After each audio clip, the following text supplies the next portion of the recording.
ছাত্র জনতার অভ্যুত্থানের পর গত ৫ আগস্ট শেখ হাসিনা সরকার পদত্যাগ করে এবং শেখ হাসিনা ৫ আগস্ট দেশ ত্যাগ করে। এরপরেই অন্তর্বর্তীকালীন সরকারের দায়িত্ব নেন ডক্টর মোহাম্মদ ইউনূস। ডক্টর মোহাম্মদ ইউনূস দায়িত্ব নেয়ার পর থেকেই যে বিষয়টি বলে আসছিলেন সেটি হচ্ছে রাষ্ট্রের সংস্কার, এবং তিনি বারবারই এই বিষয়টির উপরে গুরুত্ব দিয়েছেন। ডক্টর মোহাম্মদ ইউনূস রাষ্ট্র ক্ষমতায় এসেছেন প্রায় ১ মাসের বেশি সময় হয়েছেন। এই সময়ে তিনি বেশ কিছু পরিবর্তন এনেছেন, বিভিন্ন জায়গায় সংস্কারের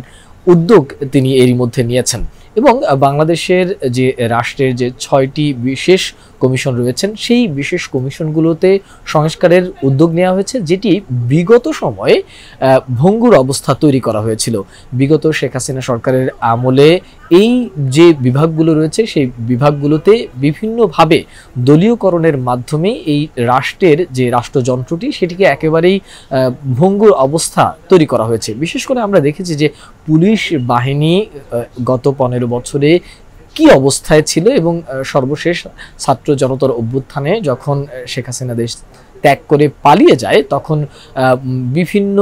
থানায় বিভিন্ন পুলিশের উপরে যে হামলাগুলো হয়েছে এটি কিন্তু আসলে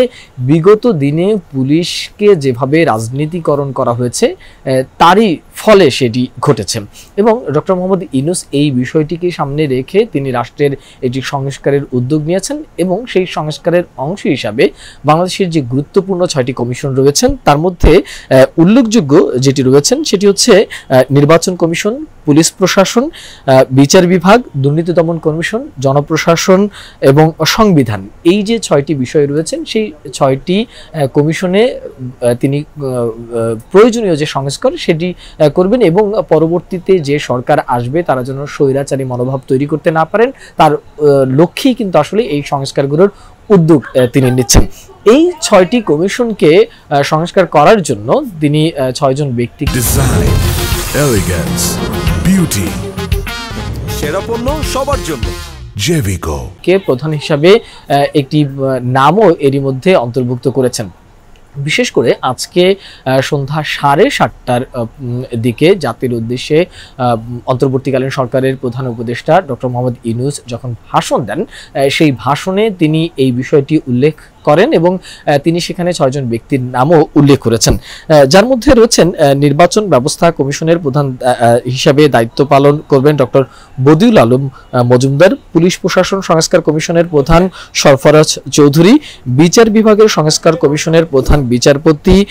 শাহ আবু নঈম মমিনুর রহমান,